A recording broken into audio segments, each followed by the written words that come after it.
We left off with our while loop here and just going through every one of our months and getting our days correct. Then we have our headers, and now we're going to continue inside of this loop. So I'm going to create a new variable here called day and initialize it to 1. So if our day does not start from Sunday, then we're going to leave some space for the structuring of our calendar. All right, so now we're going to do int I is going to be first day in current month. And we're going to start another loop with that, which is going to be I is greater than 0, and create a body for this loop. Let's see, we want our closing brace. There we go. And in this loop, what we're going to do is see out a space. And then we're just going to increment, or actually going to decrement this I. So this is just leaving a little bit of spacing format, and we'll see how this plays out once we actually start building through it. Now what we want is to get into creating our calendar. So again, we're still inside this loop. So now we're going to begin with the calendar part of this. So start creating calendar. And for this, we're going to do while day is less than or equal to num days. We want to create a body, and I have my closing brace there, so that's good. And what we're going to do is create 2 spaces, and then we're going to write the day of the month, and again follow it by a space, which will look like this. So we're going to have cout set W2 and day, and then followed by a space. Save. So basically set width on this. And so now if there's more than 5 weeks, we're going to initialize first day to 0. So if more than 5 weeks in month,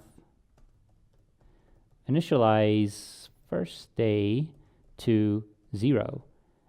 All right, so that will look like this. So first day in current month. And we're going to do, it's equal to 6, so we're over on that one. Cout inline, and what I mean is we're actually at the end of the week, so we're going to do first day in month. I'm just going to grab this, and we're going to say it equals 0, so initialize it back. Then we're going to have an else, so we will say in our else, and we want our closing brace. All right, let's remove this extra line, and in here we're going to just increment the date of the current month. So let's see if I can paste. Yep. So first day in the month, and we're going to do +1. All right, and then outside of that we have our day, and that is going to equal day +1, and then we can also do some couts here, end of line, and end of line. Now I have my colon. Then the current month, we are going to say equals, we're just incrementing current month. Now that's where we got stuck in our while loop earlier. So now you can see it's incrementing. Eventually it's going to be greater than 12. We will then get out of our loop. When down here, we're just going to do a cout in line. I think this might be a little bit of formatting issue. Let's see here. This while aligns with that. We have our closing brace. Okay, so this may be okay. I'm going to build it and see if we run into any problems. Let's raise this and see where is it complaining. Let's see, maybe scroll way up here. Right there looks to be the one. So just kind of scroll up the top of all this and get what we're looking for. This is line 85. Okay, so here it is. Not liking that. It's end L. All right, build. And so again, I'm just going to scroll further up. All right, we are at line 107. So let's go down there. Here we are. NL, NL, NL. We need another arrow.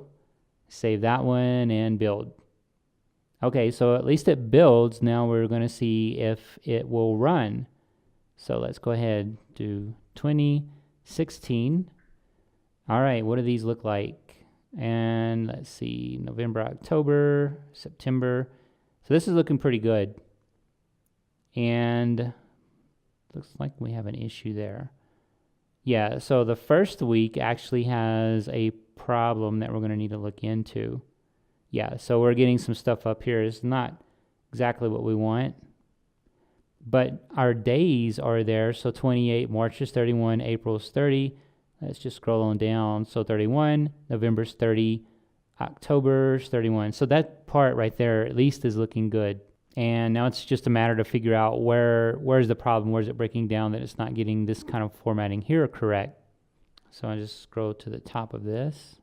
There's probably 3 areas that this is going to be happening in, and one of them would be here where we have our spacing. Another could be this line here. It's just a matter of getting this to push over, getting these days to push over as well. So I'm going to do a little bit with that. I think our days needs at least a space there in the beginning, and I'm going to add a couple more spaces on this, and let's just go ahead and run it. Go back with 2016. So our days are actually looking pretty good. We just probably need to do a little bit more getting our day headers to look at, but the actual dates seem to be lining up how we would want them to line up. So for this right here, I think we're going to need a little bit more spacing or a few more underscores in here. So let's see, I'm going to add, let's see, we have 1, 2, 3, 4. If I add 4, 1, 2, let's see, we'll see what that will look like. 1, 2, 3, 4. Go ahead, build and run. And so that looks pretty good right there. And let's see here, I'm going to add, I wonder if I add a space between each day, if that is too much, but we will see. Run this. All right, and that is what it needs, because that's how our days are actually getting spaced. We have, looks like 2 characters, maybe it's 2 of them, 2 spaces in between right there, our dates, which is the same as what we have here. So that's going to play out quite well, and that those 2 between the dates are coming from right there. So that's going to make everything line up, and that is our completed project now for this module. And you can see here we're looking pretty good with all of our formatting, so nothing odd is going on there. So that completes this challenge.